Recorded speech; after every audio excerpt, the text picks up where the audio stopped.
We all know the heavy hitters of early American history, right? Yeah. Washington, Jefferson, Franklin. Their names are, well, they're everywhere. Absolutely. Household names. But have you ever heard of John Hanson? For a lot of people, I think it's a name that just doesn't really ring a bell. hmm It's not one that typically comes up in the standard school curriculum usually. Exactly. And yet, there's this sort of persistent buzz around him, um, this curiosity, even some really strong claims. Could this guy be the real first president of the United States? Yeah, that's the big one you hear sometimes. And if that's even possibly true, why isn't his story, more front and center? Those are the exact questions that really pull you into the whole John Hanson story. You have this established group of founders, right? And then someone like Hanson kind of emerges from the shadows, raising all these, well, intriguing possibilities. Yeah, it makes you wonder what layers of history we might be missing or misunderstanding. Okay, so in this deep dive, that's precisely what we want to try and do. We want to unravel the complexities surrounding John Hanson, figure out his genuine role in America's founding era, Mm. and maybe shed some light on why his significance hasn't always been, as prominent as others. We've got historical accounts, articles here, ready to help us piece together this pretty fascinating story. And I think it's really important to tackle a very common point of confusion right at the start. Okay. You might see claims that John Hanson wasn't just the first U.S. president, but also, mistakenly, the first Black president. Oh, right. I have seen that mentioned. Yeah, and this misconception really highlights how easily historical details can get tangled up and, well, distorted over time.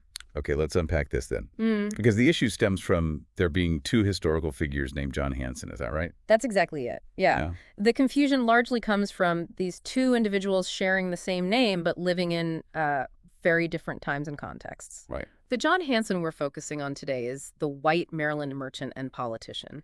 He lived from 1721 to 1783, definitely a key figure during the American Revolution. Okay, the Revolutionary Era guy. Yes. The other John Hanson was a Black Liberian senator, born much later, around 1791, who emigrated to Liberia in the 19th century. Oh, okay. Completely different person, different century even. Totally different. But unfortunately, their shared name has led to them being mixed up, which feeds into some of the inaccuracies out there. Got it. So where does this idea of our 18th century John Hanson being the first president actually come from then? What's the basis for that claim? Okay, so the root of that claim is his position as the first president of the Confederation Congress. Confederation Congress. Okay. Exactly. This was under the Articles of Confederation, which was the United States' first crack at forming a national government, adopted in 1781. Right, before the Constitution. Precisely. Because he was the first person to hold this title under this specific governmental structure, some people have run with that and interpreted it as being the first U.S. president. Full stop. But this role, president of the Confederation Congress, it wasn't really the same thing as the presidency we think of today, was it? It sounds like it had maybe less power. Way less power. Yeah, you've hit it exactly. The government set up by the Articles of Confederation was deliberately designed to be pretty weak centrally. Most of the power stayed with the individual states. Okay. So the president of the Congress basically presided over the legislative body. Think of it more like managing administrative tasks, clerical duties. It wasn't an executive role with independent authority like the modern presidency. More like a presiding officer. That's a good way to put it. And it's also key to remember that even before the Articles were ratified, the Continental Congress had presidents too. Folks like Samuel Huntington and Thomas McKeon preceded Hanson. Ah, okay. So he wasn't even the first president of Congress in general. Right. And then, of course, you have George Washington, inaugurated in 1789 under the U.S. Constitution. He's unequivocally recognized as the first official U.S. president with the kind of executive powers we understand today. Okay, crystal clear. So the first president claim, in the way most people mean it, Mm-hmm. it doesn't really fit this John Hanson. So who was he then? What did he actually do that was significant? Right. Well, John Hanson was born back in 1721 in Maryland. He became a pretty successful merchant and planter. Okay. And as tensions started rising with Great Britain, he really emerged as a prominent patriot leader. He served in the Maryland legislature, and he was a strong voice pushing for independence. So he was involved early on. Definitely. And his election to the Continental Congress in 1779, that really speaks to the kind of respect and trust he'd built up among his peers. And I gather a really key moment for him involved getting the Articles of Confederation actually ratified. Why was that such a big deal? Oh, absolutely crucial. The Articles, despite their weaknesses, were the first attempt at a unified government structure for the states. Right. But Maryland was the last state holding out, mainly because of these big disputes over claims to Western lands. Ah, the land issue. Yeah. Hanson played a really vital role in persuading Maryland to finally get on board. He signed the Articles in 1781, and that act was just essential. It formally established the first government of the United States and kept the whole thing moving forward. Okay, so he helped seal the deal on the first government structure. And then, later that same year, November 1781, he gets unanimously elected as president of that Confederation Congress. Unanimously. That sounds like a huge vote of confidence, doesn't it? What does that tell us about how people saw him then? It was a really powerful statement. I mean, think about it in a Congress that was often pretty divided by regional interests and squabbles, getting a unanimous vote. Yeah, that's rare. It suggests a real moment of unity, and it probably reflects Hanson's skill at, bridging divides during what was still a very shaky time for the new nation. Mm-hmm. To be chosen unanimously by guys like John Adams and Benjamin Franklin, that really underscores the high regard they must have held him in. Remember, the Revolutionary War was still going on. Right. It wasn't over yet. Not at all. The nation was incredibly fragile. Hanson steps into this leadership role right at this critical point. And his impact wasn't just about, like, running meetings in Congress, was it? I've read about some pretty significant diplomatic stuff that happened on his watch. Yes. And what's truly remarkable is how much happened in just that 1 year he served as president. It's kind of stunning. Okay, like what? Well, arguably the most crucial action was appointing the American Peace Commissioners. These were the folks tasked with negotiating the end of the Revolutionary War with Great Britain. Ah, the peace treaty team. Exactly. He picked Benjamin Franklin, John Adams, John Jay, and Henry Lawrence for that mission in Paris. That's a powerhouse team. Absolutely. And that team ultimately secured the Treaty of Paris in 1783. Monumental achievement. It didn't just end the war, it effectively doubled the size of the United States. Doubled the size. Wow. Yeah, it's been called, one of the greatest victories in American diplomacy. And Hanson's judgment in picking that specific group, clearly instrumental. That's huge. Okay, so diplomacy was key. But it wasn't just diplomacy, right? Yeah. Didn't he also kind of lay some groundwork for parts of our modern government? He did, surprisingly so, given the limitations of the Articles. His administration set some important precedents. Well, he oversaw the creation of the Bank of North America. That was the first central bank in the U.S., sort of a precursor to the Federal Reserve we have today. A central bank, okay. Yeah, and he also established what were essentially the first cabinet-style positions: foreign affairs, finance, and war. Ah, so like early versions of Secretary of State, Treasury, Defense. Exactly. Those are the direct ancestors of today's departments.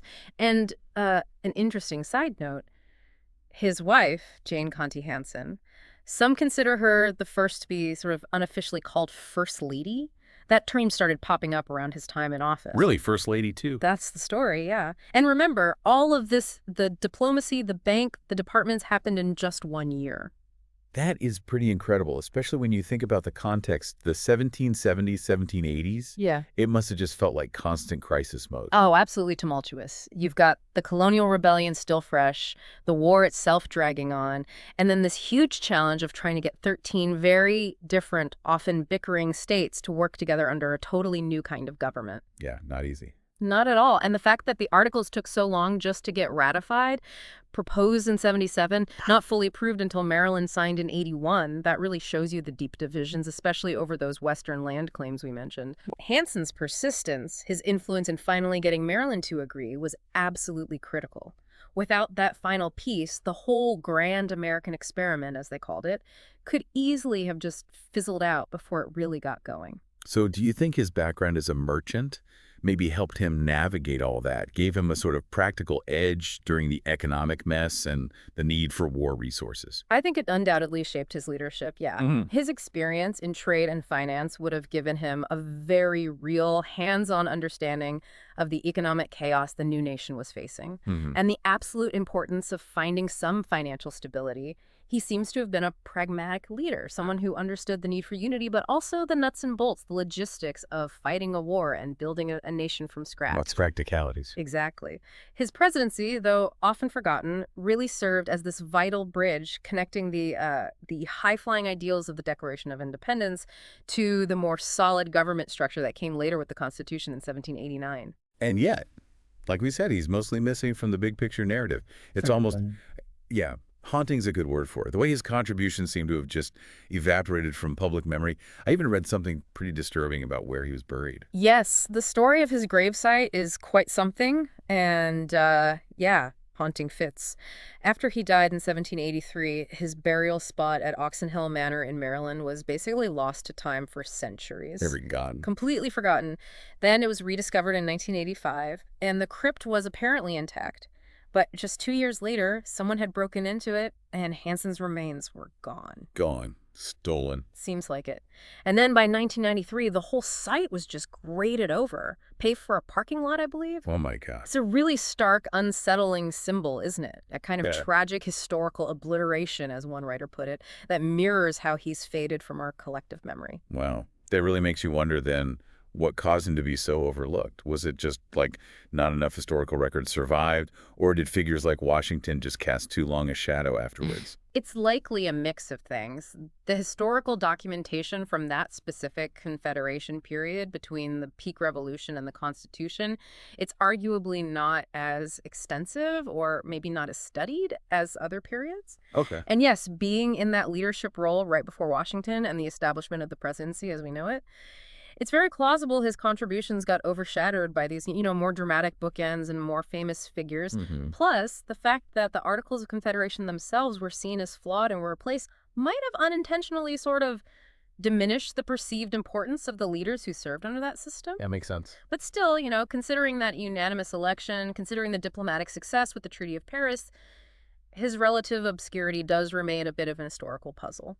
So why should we care today? Why take the time now to learn about this forgotten founder, John Hanson?